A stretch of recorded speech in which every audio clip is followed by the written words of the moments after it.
लोकसभा के अध्यक्ष श्रीमान ओम बिरला जी, राज्यसभा के उपसभापति Harivansh ji, inter parliamentary union की अध्यक्ष तुलिया एक्शन जी, कॉमनवेल्थ पार्लियामेंट एसोसिएशन के अध्यक्ष क्रिस्टोफर कलीला जी, कॉमनवेल्थ कंट्रीज से आए स्पीकर्स, प्रिसाइडिंग ऑफिसर्स, अन्य डेलीगेट्स, देवी और सज्जनों, friends, in a parliamentary democracy, your role is that of the speaker. Interestingly, the speaker does not get to speak much. Their job is listening to other speakers.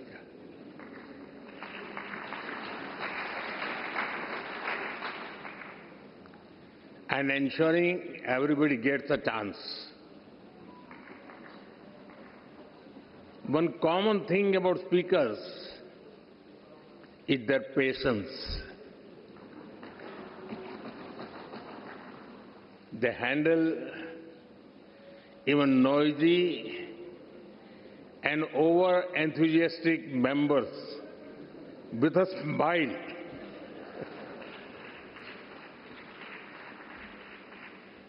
Friends, on this special occasion, I warmly welcome you. We are honored to have you with us today. Friends, जिस स्थान पर आप सभी बैठे हैं, वो भारत की democratic journey का बहुत ही महत्वपूर्ण स्थान है।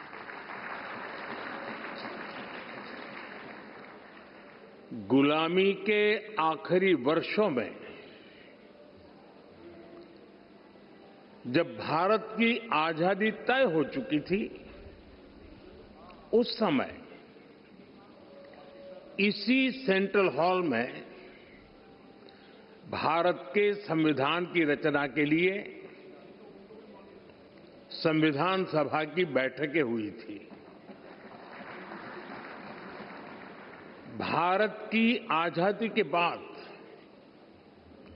75 वर्षों तक ये इमारत भारत की संसद रही और इसी हॉल में भारत के भविष्य से जुड़े अनेक महत्वपूर्ण निर्णय, अनेक चर्चाएं हुई।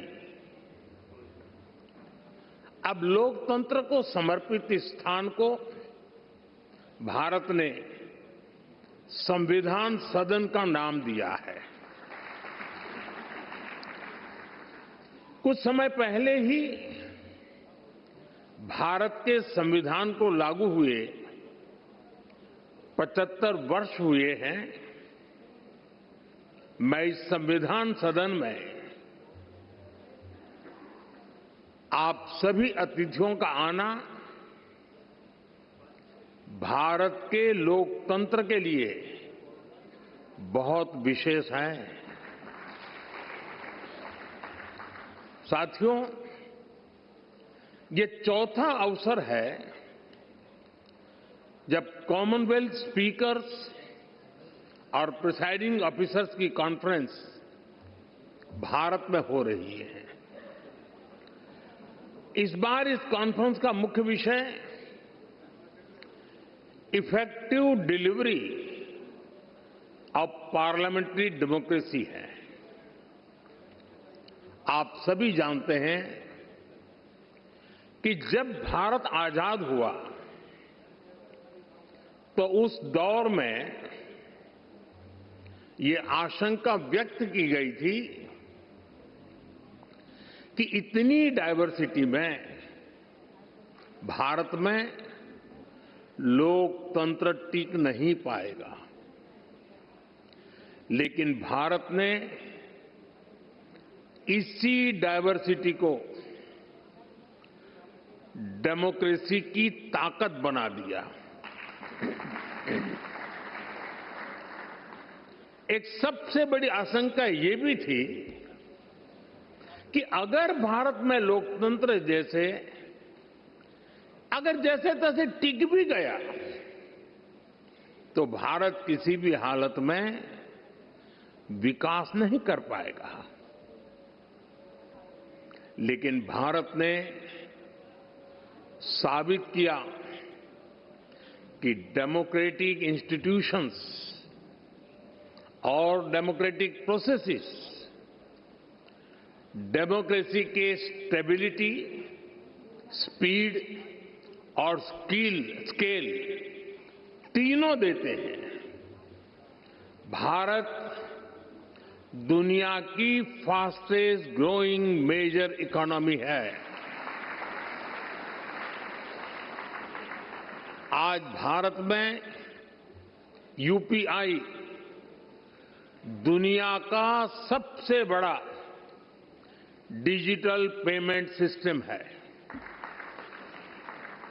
आज भारत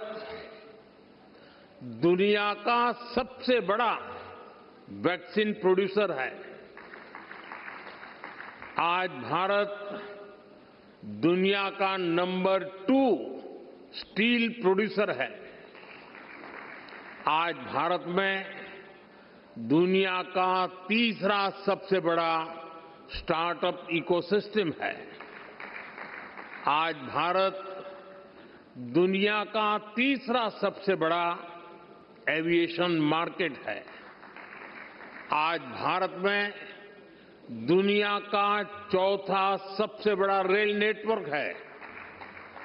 आज भारत में दुनिया का तीसरा सबसे बड़ा मेट्रो रेल नेटवर्क है। आज भारत दुनिया का सबसे बड़ा मिल्क प्रोड्यूसर है। आज भारत दुनिया का दूसरा सबसे बड़ा राइस प्रोड्यूसर है।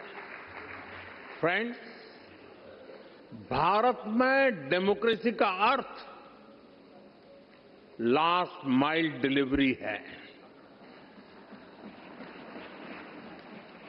हम एक लोक कल्याण की भावना से हर व्यक्ति के लिए बिना किसी भेदभाव के काम कर रहे हैं और इसी लोक कल्याण की भावना के कारण बीते कुछ वर्षों में भारत में 25 करोड़ लोग गरीबी से बाहर निकले हैं। In India democracy delivers. साथियों, भारत में डेमोक्रेसी इसलिए डिलीवर करती है क्योंकि हमारे देश में और भारत में देश की जनता ही हमारे लिए सर्वोपरि है। हमने उसकी एस्पिरेशंस को, जनता जनार्दन के सपनों को प्राथमिकता बनाया है। उसके रास्ते में कोई बाधा ना आए, इसके लिए प्रोसेस से लेकर टेक्नोलॉजी तक हर चीज को डेमोक्रेटाइज किया है और ये डेमोक्रेटिक स्पिरिट हमारी रगों में, हमारे मन में है, हमारे संस्कार में है। मैं आपको एक उदाहरण देता हूं। कुछ साल पहले पूरा विश्व कोरोना की आपदा से जूझ रहा था। भारत में भी संकट कम नहीं था, लेकिन उन चुनौतियों के बीच भी भारत ने 150 से ज्यादा देशों को दवाइयां और वैक्सीन पहुंचाई।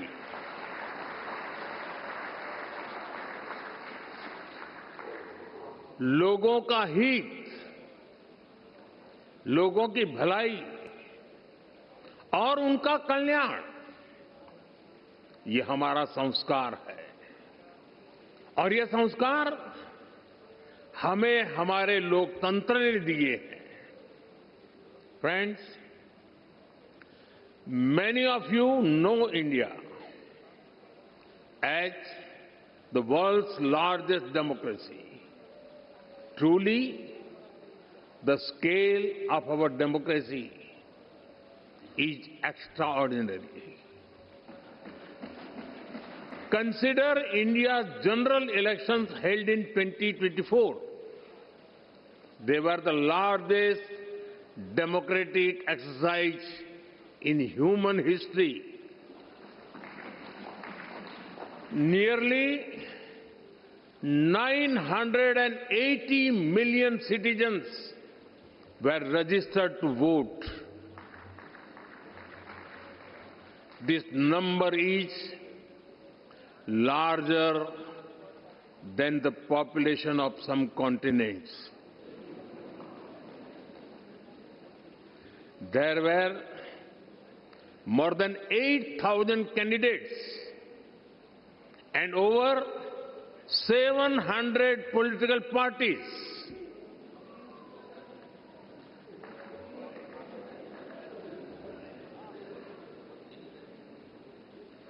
The elections also saw record participation by women voters.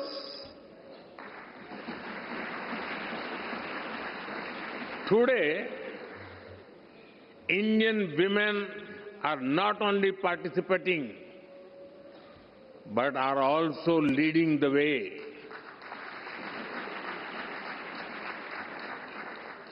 The President of India, our first citizen, is a woman. The Chief Minister of Delhi, the city which we are in right now, is a woman. In rural and local government bodies, India has about 1.5 million elected women representatives. They represent almost 50% of the leaders at the grassroots, which is globally unparalleled. Indian democracy is also rich in diversity. Hundreds of languages are spoken. There are over 900 television channels across different languages. Thousands of newspapers and periodicals are published. Very few societies manage diversity at this scale. India celebrates such diversity because our democracy has a strong foundation. Our democracy is like a large tree supported by deep roots. We have a long tradition of debate, dialogue, and collective decision making. India is called the mother of democracy. Our sacred texts, the Vedas, are over 5,000 years old. They refer to assemblies where people met to discuss issues. Decisions were taken after discussion and agreement. We are the land of Bhagavan Buddha. The Buddhist Sangha used to have open and structured discussions. Decisions were taken through consensus or voting. Further, there is a 10th century inscription from the Indian state of Tamil Nadu. It describes a village assembly, their work with democratic values. There were clear rules for accountability and decision making. Our democratic values have been tested by time, supported by diversity, and strengthened generation after generation. Friends, Commonwealth की कुल जनसंख्या का लगभग 50% हिस्सा भारत में बसता है।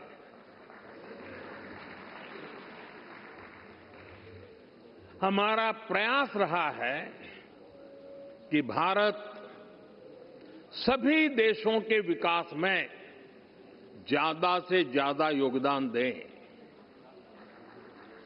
Commonwealth के सस्टेनेबल डेवलपमेंट गोल्स में health, climate change, economic growth और इनोवेशन के क्षेत्र में हम पूरी जिम्मेदारी के साथ अपने कमिटमेंट्स को पूरा कर रहे हैं। भारत आप सभी साथियों से सीखने का निरंतर प्रयास करता है और हमारा ये भी प्रयास होता है कि भारत के अनुभव अन्य कॉमनवेल्थ पार्टनर्स के काम आए। फ्रेंड्स, आज जब दुनिया अभूतपूर्व परिवर्तन के दौर से गुजर रही है, तब ग्लोबल साउथ के लिए भी ये नए रास्ते बनाने का समय है। भारत हर ग्लोबल प्लेटफॉर्म पर ग्लोबल साउथ के हितों को पूरी मजबूती से उठा रहा है। अपनी G20 अध्यक्षता के दौरान भी भारत ने ग्लोबल साउथ की चिंताओं को वैश्विक एजेंडे के केंद्र में रखा है। भारत का ये लगातार प्रयास है कि हम जो भी इनोवेशन करें उससे पूरे ग्लोबल साउथ को लाभ हो, कॉमनवेल्थ देशों को फायदा हो। हम ओपन सोर्स टेक प्लेटफॉर्म भी बना रहे हैं ताकि ग्लोबल साउथ के हमारे साथी देश भी अपने यहां भारत जैसी व्यवस्थाएं विकसित कर सकें। फ्रेंड्स, इस बार की कॉन्फ्रेंस का एक प्रमुख लक्ष्य ये भी है कि कैसे हम अलग अलग तरीकों से पार्लियामेंट्री डेमोक्रेसी की नॉलेज और अंडरस्टैंडिंग को प्रमोट करें। इसमें स्पीकर्स और प्रिसाइडिंग ऑफिसर्स दोनों की भूमिका बहुत महत्वपूर्ण है। ये काम लोगों को देश के डेमोक्रेटिक प्रोसेस में बड़ी भूमिका से जोड़ने का काम है।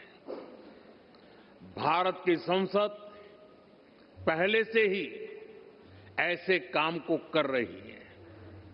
Study tours, customized training programs और इंटर्नशिप के माध्यम से जनता को संसद को और करीब से जानने का मौका मिला है।